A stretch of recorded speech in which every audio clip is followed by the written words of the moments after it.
अगर आप भी चाहते हैं कि SS फिल्म्स मोतिहारी के ऑडियो वीडियो सबसे पहले आप तक पहुंचे, तो इस चैनल को सब्सक्राइब करें और साथ ही बेल आइकन को दबाना ना भूलें। Mix by AG recording studio.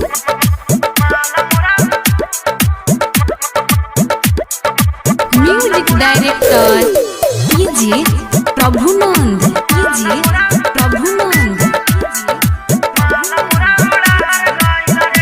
याद बैठ करोइले चावानु रे नहीं अब घोटा ताटे कावानु रे। और सुनो तारे याद बैठ करोइले चावानु रे नहीं अब घोटा ताटे कावानु रे। लागे दुनिया हमार अब उजड़ गइल रे।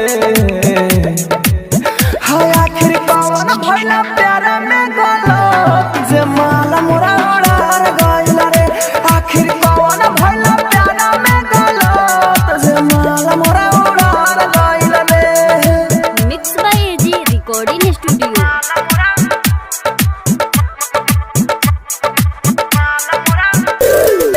कीजिए प्रभुनंद, कीजिए प्रभुनंद।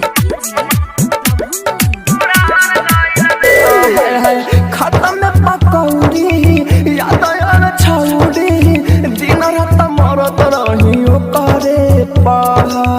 दिल में लागल आगो छोड़ के गइल भाग मिलत रह जाई के पोखरे पर।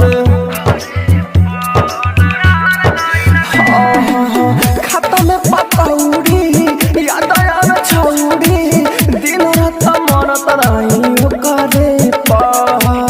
दिल में लागल आगा छोड़ के गइल भाग मिलत रह जाई के पोखरे पर।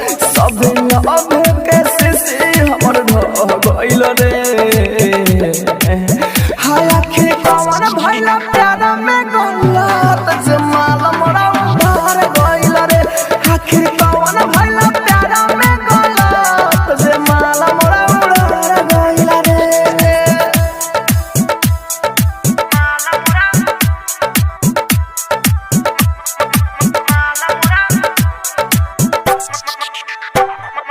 म्यूजिक डायरेक्टर कीजिए प्रभुनंद, कीजिए प्रभुनंद।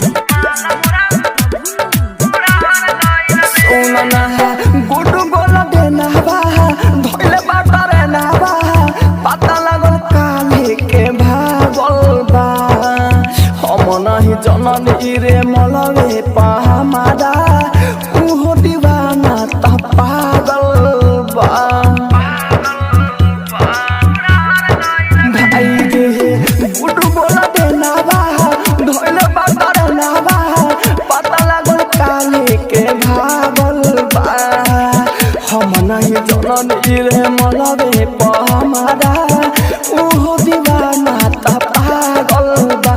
ठुकर खाई के रौला सुधर गइल रे। हाय आखिर कौन भइला प्यार में गलत जे माला मोरा उड़ार गइल रे। आखिर कौन भइला प्यार में गलत जे माला मोरा उड़ार गइल रे। एजी रिकॉर्डिंग स्टूडियो रोशनपुर सपहा।